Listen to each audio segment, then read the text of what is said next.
నీకోసం నీకోసం నీకోసం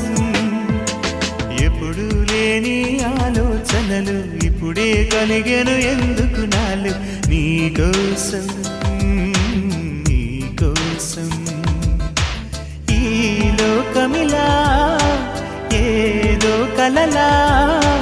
నాకంతా కొత్తగా వింతగా కనిపిస్తూ ఉంది నీకోసం నీకోసం నీకోసం నీకోసం